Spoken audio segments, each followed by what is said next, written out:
नमस्कार. महाराष्ट्र म्हणजे अस्मिता, महाराष्ट्र म्हणजे प्रेम, महाराष्ट्र म्हणजे निष्ठा आणि महाराष्ट्र म्हणजे शूरवीर पराक्रमांचा.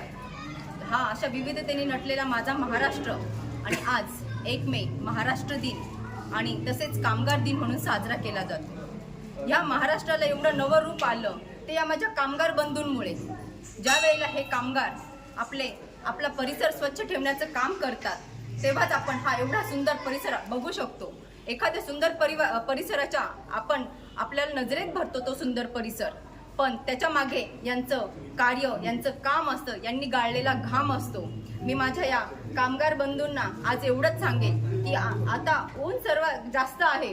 तुम्ही सर्वांनी स्वतःची काळजी घ्या आणि ह्या उन्हाचा हे समतोल राखत तुम्ही स्वतःची काळजी घेऊन तुमचं काम पार पाडत राहा. खरं तर मला तुमचे खूप मी आभारी आहे की जेणेकरून तुम्ही माझ्या एका हाकेला धावून येतात.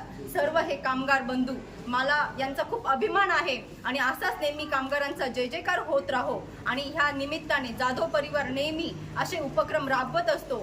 जसं शिवसेनेचं ब्रीदवाक्य आहे की 80% समाजकारण आणि 20% राजकारण. या ब्रीदवाक्यातनं मला ज्या वेळेला माझ्या सासूबाईंनी हा घालून दिलेला वसा पुढे नेताना अतिशय आनंद होत आहे आणि त्या निमित्ताने हा छोटासा उपक्रम आम्ही इथे राबवत आहोत. त्याबद्दल मी सर्व माझ्या या कामगार बंधूंचे मी आभार मानते आणि माझे एवढे 2 शब्द संपवते. धन्यवाद.